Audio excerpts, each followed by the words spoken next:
So, welcome to today's episode of this very special podcast here on Impact 103. I'm Charlene Saker. I'm the presenter of Restoring Hope here exclusive on Impact. And it's a very exciting day. It's actually our first series that we're running on this podcast, in this podcast studio. And so excited to have a very special lady and guest with me. We are launching a series called Powerful Parenting, presented by Nicole Daniel, and I'm going to introduce her in a moment. But we're going to be running this series over the months of May and June, which is Mother's Day, Father's Day, so a very good time to talk about parenting. And we're going to be sharing a snippet from this chat live every Thursday at 11:15 on my show, Restoring Hope. And the full episodes are going to be available, which is also a new thing and very exciting. So you can go look at our YouTube channel, Impact Live, or go look on our podcast through our website. So very exciting. Nicole, welcome to Impact Podcast. Thank you so much. Thanks, Charlene. I'm so excited to be here and so excited to journey with you and with other parents that are listening to your show. Really just excited to share this journey with them. Yeah, it's going to be a lot of fun. We're both moms to young children, so we've got a lot of war stories, and that's the great thing about parenting is that there is a lot of like practical and clinical type advice that you're going to give, but it's real. This is real life. We know what it's like to be sleep deprived and to feel like you're not doing a good job, and we know what it's like to be overwhelmed. So it's coming from a real place too. So let me take a moment to introduce Nicole. Nicole Daniel is a qualified social worker with over 12 years experience, and she's got her master's in clinical social work. She's worked in the child protection services area and school-based settings, and she's also founded You Matter Therapeutic Support. It's focused on equipping parents and children, educators, social workers with tools. And she's also, like I said, a mom to a 5-year-old little girl. She's a wife, and I'm excited because you bring a lot of clinical insight, but also just a vulnerability and a realness and authenticity to the conversation, which is so needed. So thank you so much for being here, and we're going to talk about this powerful parenting, and maybe you can actually just explain in a nutshell what the series is about before we jump into today's topic. No, that's perfect. Thank you so much. Yeah, I think one of the things I've learned, having worked for 12 years and having been engaging in various talks with parents and working with so many parents, over the time that I've worked, and really just trying to delve into attachment and parent-child relationships. One thing that I've learned is no matter what you do and no matter how much you learn, you'll never have all the answers. And I think that's where my heart is. It's really about trying to equip parents to the best of my ability with the understanding that they are worthy, that they are good enough, and really just understanding that they are more than capable. I think especially having the experience of being a mom myself, it just adds a different element. Understanding that you don't have all the answers, and sometimes parenting is just difficult. Sometimes it's just tough. And I think that's where it's so important to try and take what I've learned over the years and my own parenting journey and really trying to mesh them together. Yeah. So I think my heart with the Powerful Parenting series was really just about creating that sense of parents understanding that they are good enough and that they're worthy, that they're capable, and that they're actually never alone. Being a Christian myself has really helped me through my work and helped me through my parenting journey. Understanding that you are never, ever alone. And even though you feel sometimes so isolated, I think parenting can sometimes feel so isolating because you're faced with so much input from your own thoughts, from social media, from the world of how parents are supposed to be behaving, what we're supposed to say, what we're supposed to do. And I feel like there's always a new trend about parenting. And it just becomes so confusing and overwhelming.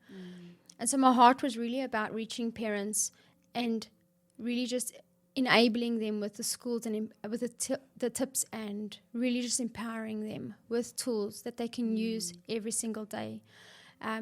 but with a focus, obviously, with understanding their worth and their parenting ability and helping them navigate their children's storms that they face. Yeah, so that was my heart, really, just to equip parents in understanding that God is with them all the time, and God is the perfect Father. So we can always look to Him when we go through tough times as well. Yeah, I love it because it sounds like a very holistic approach to this parenting thing. It's the motivation or the reason why we do it is we want to raise our kids well and we want to honor God in the way we do it. But there's a practical element and there's a spiritual element, emotional elements. And so I love conversations like these because it's important. And I mean, you know what it's like being a young parent. It's like, okay, I just give me a tool for today just to get through the day. Like, I just want to make it through till 5 p.m. without losing it, you know. So I think we need to have these practical conversations, but also just remember why we are doing what we're doing. So we're going to jump into today's conversation. And today, week 1, the first conversation we're going to have is building meaningful relationships. And you're going to explain to us in a moment what you mean by that. But we're talking about building meaningful relationships in our families, with our children, and how can we actually raise emotionally healthy children and still prepare them for the challenges of life. That's a balance that we need to find. So what does it actually mean to build meaningful relationships? So look, at the heart of it is really just having these lasting connections with our children, these connections that do change and develop across the lifespan. You know, so often it gets confusing with understanding how do we connect with our children when they're little, and then how do we connect with them when they're teens. And I think it's so important to understand that they actually just need connection. They need our time.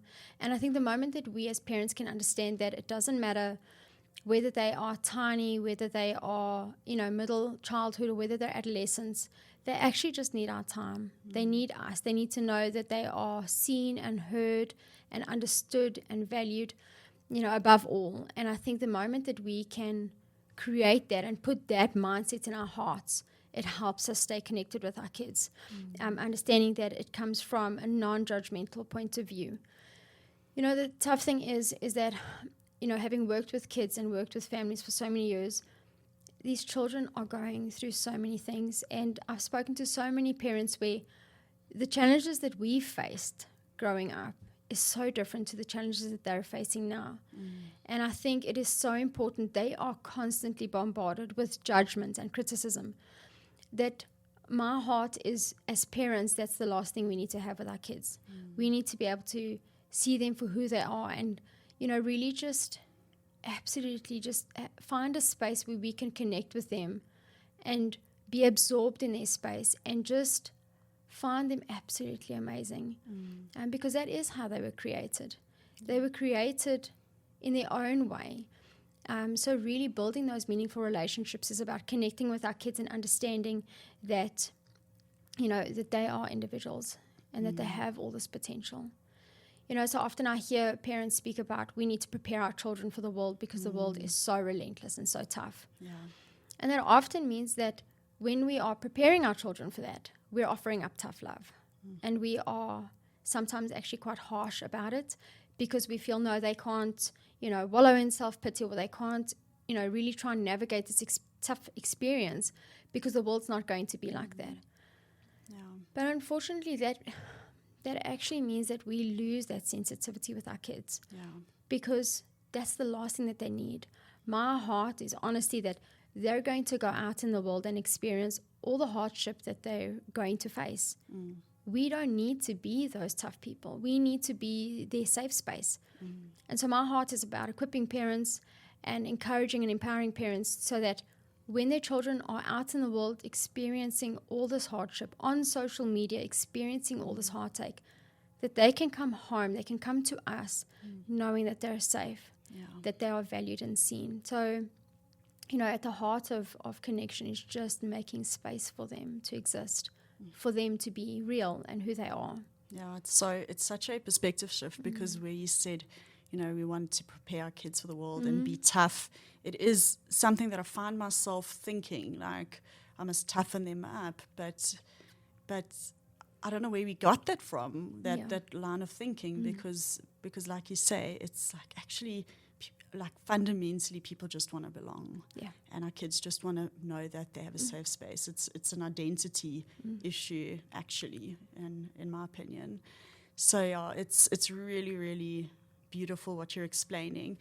And so let's get back to the basics. I want to always know, okay, where's the starting point? So Yes. what is the foundation needed for building meaningful relationships? So look at the foundation of it. The foundation of a relationship between a parent and child is attachment. And attachment is really about the emotional bond experienced between the parent and the child. And the thing is that, many years back, we were limited to a few months in the beginning of your child having been born, to be able to create that, that secure attachment. And really, to be honest, even from my perspective, that puts so much pressure on a parent. I know when Olivia was growing up, I did absolutely everything for her. I made sure that I fed her and changed her and bathed her. I did everything as far as humanly possible because I so badly wanted to create this attachment with her. But it actually just adds so much pressure. And the awesome thing is that, as research develops, we understand now that it's really about creating meaningful connections, those moments of achievement where we really understand, acknowledge, and meet those needs of our kids. And if we do that on a regular basis, that forms attachment. They have that ability then. So it's not so much focused on getting everything right. I think that's where we need to make that mental shift. Yeah. It's not about getting everything right. It's about what is the predominant experience. So we are going to mess up. And when I work with parents, I often tell them we are all going to fail. We're all going to fail and fall. That's human nature. But I always say to them that it's how we rise that makes the difference. And we have the ability to change that. We have the ability to set that tone. So when we look at the foundation being attachment, it's really about having our child experience the caregiver as present and available and attentive and sensitive. Because if we don't have those aspects there, we cannot expect our children to attach. And I think it's, again, so important to remember that it's not about getting it right all the time. It's about how often are we getting it right as close as possible. Yeah. So I think if we are, as parents, attentive to them, sensitive to their needs, really just hearing them out, meeting their needs, I think that is the foundation. That is what attachment is about. And the tough thing is that when we look at attachment really forms the foundation for every single relationship going forward. They base their relationships going forward on the relationship that they have with their parents. So, it can be daunting to think that pressure is on you. But I think just knowing that you don't have to always have it right. Yeah. What you're saying really, really resonates with me. And actually yesterday celebrated the birthday of my 8-year-old.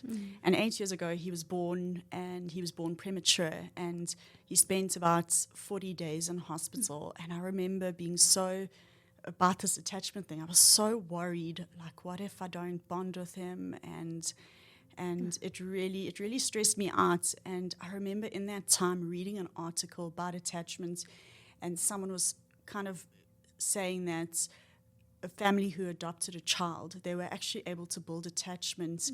And it made me realize that attachment is actually about being intentional, about connecting with your child. And that's pretty much what you're saying. So get what you're saying, because it is in the beginning, you might feel like you've missed out on that opportunity to connect because you're tired and you're grumpy and you might feel depressed and anxious. But actually, as your child gets older, you have so many opportunities to be intentional, to engage, to connect. It's beautiful, actually. So what are some of the practical ways we could do this? So if we're going to look at building that attachment, you actually hit the nail on the head where you spoke about being intentional. And I think that's the heart of it, is we need to be able to intentionally be present. So the world is so busy and there's so much demand. And like I said earlier, there's so much expectation of what we're supposed to do as parents, how we're supposed to parent them, what is the correct parenting style. It actually just becomes so noisy. So I think if we're able to get to a space where we can really connect with them and be present and engage with them heart to heart, that's what it's about.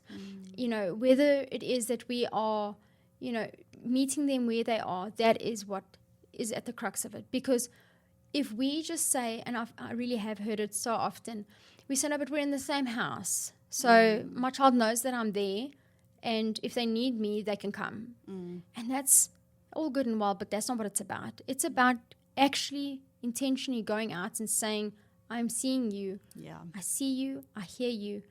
You know, have you checked on your child? How is your child doing? When you ask them how was their day, are you really, truly listening and saying, okay, this is what information you're bringing to me?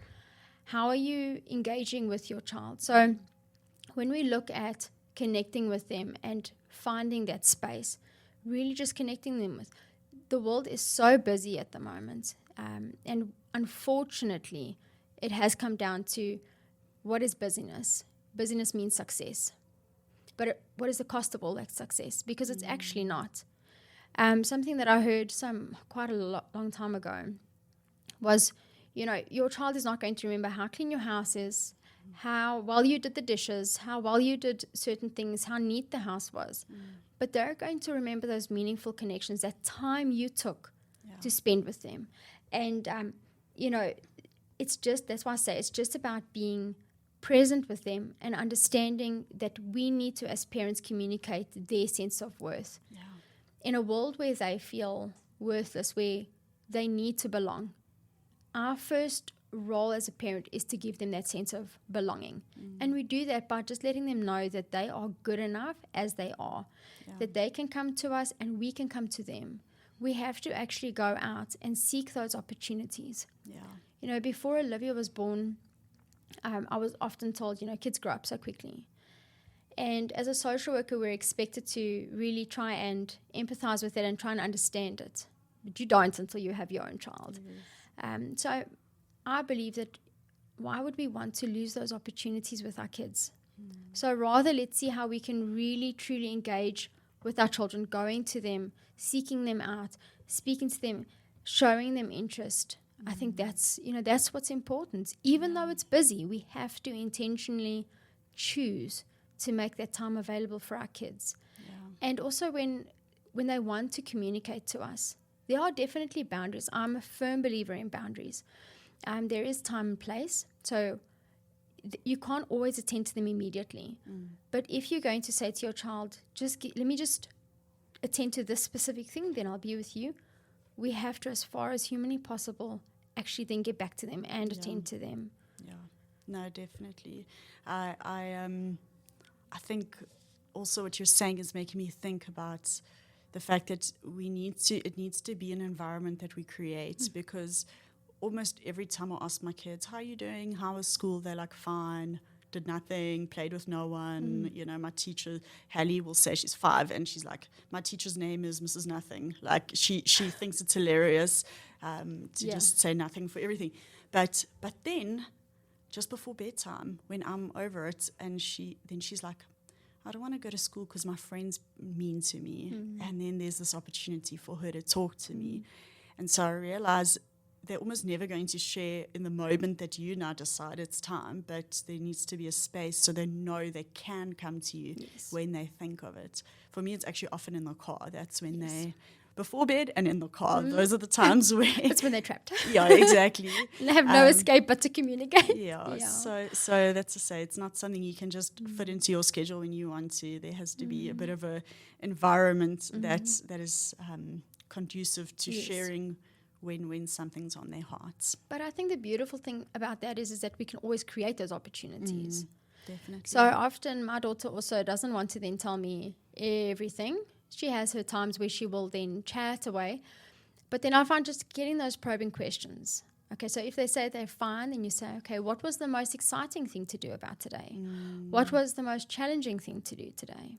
And I think even if we connect with them, asking them, you know, what was a successful moment in their day? What was a tough moment? How did they actually navigate through those tough moments? Because when we actually keep opening those conversations, when they're saying they're fine, there's one part where they might not be ready to communicate about it, But the other part is they actually want you to fish Yeah. a little bit more. They want to see how Yeah. interested are you actually, how focused are you? Are you just going to drop it and say, well, that's fine? Because teenagers are often, I feel shame, the guilty party of saying I'm fine. Yeah. But actually they're just wanting that probing questions of, actually, I'm really meaning what I'm saying. Yeah. How are you doing? No, for sure. But they also need language. I find with my kids, they don't. Now my son says to me, because I've said it about myself, and they now say, please don't play music, I'm feeling overstimulated. They now know that phrase, but I realize our kids need language for what they're feeling. Sometimes they can't tell you, sure, I'm feeling a little bit embarrassed about what happened. They don't understand how, or they don't know yet how to explain that feeling. Yes. So that is also why we have to have those conversations. Absolutely, yeah, to build that communication and build that language up. And I think that's the awesome thing about people and about children, that they are communicating constantly through their behavior. We can always, if we are intentional and mindful and present, we'll be able to see when something shifts. We'll be able to realize, hang on, this seems out of the ordinary. And then sometimes we just need to pause and say, okay, what's been happening? What have I missed? Okay, what has maybe happened? And the moment we can actually pause and reflect, that's when those doors open. Yeah, for sure. So as we end off this conversation, maybe you can just leave us with a few last practical thoughts, maybe a few ideas as we implement this idea of building meaningful relationships. Perfect. I think at the heart of it is really quality time. So often we say, when I ask parents, okay, what is quality time? They say, no, we watch a movie together or what have you. And I always say to them, quality time means no distractions, no screen time. That has to be extra. So when we're looking at quality time, it's about building that meaningful relationship by actually just connecting with them on their level. So if you have a toddler, it's not going to be while you're sitting cooking and they're playing on the floor. You're going to actually need to then get to their level, sit with them. Maybe they want to color in. Maybe it's about building a fort in the lounge. Really just connecting on their level and being sensitive to their needs. So that's why I say boundaries is so important, because sometimes as parents, sometimes we don't have the energy to run outside. But then we just say, okay, maybe not today. What would you like to do today? And when they offer up a suggestion that you feel you really aren't able to do in that moment, you can be having that honest conversation with them. But, when we look at that, I think at the heart of it is really just being intentional. Truly, if we ask our child, what would you like to do today? It's really about not sighing and going, oh, now we've got to play mud again. My daughter loves mud play. So she knows I don't really like the texture of mud, so we'll find different ways to navigate it. But if that's what is her passion, I have to sometimes meet her where she's at so that she feels I'm seeing her, and what's important to her is important to me too. And with our teens, it's the same thing. They just want to connect. It is so heartbreaking to hear the kids when they feel that they're not connecting with their parents. As parents, we feel they're past that. They don't want that playtime. It's because they connect differently. What they really want, and I say to parents, make something nice to drink. Make a cup of tea, whatever their favorite thing is. And if they're not at that stage in your relationship yet where you are able to talk about things, you just say to them, I want to hang out with you. And if they're a little bit dismissive, I'm big on, okay, we're going to go wherever you want to sit. You want to sit in your room? Cool. I'm going to sit with you. We're just going to hang out. We don't need to talk. Because once we've started that relationship and we're building that connection and we open that door, then it will open and that relationship will continue to grow. Even our teens just want time together. They want to be together. Teens are so desperate to be with their parents that it's at a point where they'll even do chores. They'll even go shopping with their parents as long as they have time together. Sure. And really showing interest in their lives. And I think the key of it is really just being intentional, making that space. Not just expecting your child to reach out to you about playtime. If they're doing that, that already needs to be just, when Olivia says to me, Mommy, please can we play? I realize, oh, hang on, I've actually missed a little bit of playtime. And she's actually really desperate to connect. So be intentional and reach out to your child and say, I just want to spend time with you. And I think just, in closing, one of the things that's of paramount importance is understanding the power of our words. Sure. We have the ability to make or break our kids. You know, Peggy O'Meara has this beautiful quote where she says, the words that we use, the way we communicate to our children becomes their inner voice.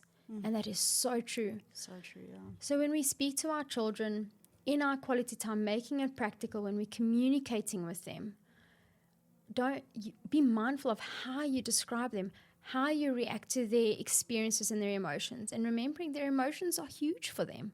Their experiences are for them in that space. It's the end of the world for them. Yeah. And it's not about dismissing that, because it's not. It's about connecting with your child on their level, letting them feel seen and heard and understood, and knowing that they have worth and they have value. Letting them know that above all, you just want to connect with them. Yeah, definitely. Nicole, thank you so much. I think this has been such an amazing chat, and I feel like we could talk for hours and hours about this. But yeah, I think I just love that thought that we are there to create a safe space for our children, not to toughen them up, prepare them for the world. The world's going to do that for them. We need them to know that they're loved, seen, heard. Thank you so much, Nicole. Thank you for giving up your time and your expertise. And yeah, we just appreciate you. And we are going to be back next week with the next episode all about navigating emotions. And so do stay tuned for that episode. We're going to be sharing it live on my show Restoring Hope, 11:15 on a Thursday. Or you can catch the episodes on YouTube Live, the full video, and you can also go and have a look at our podcast section on the website. Thanks, Nicole. Thank you, Charlene. Have a lovely day further. You Bye. too, bye.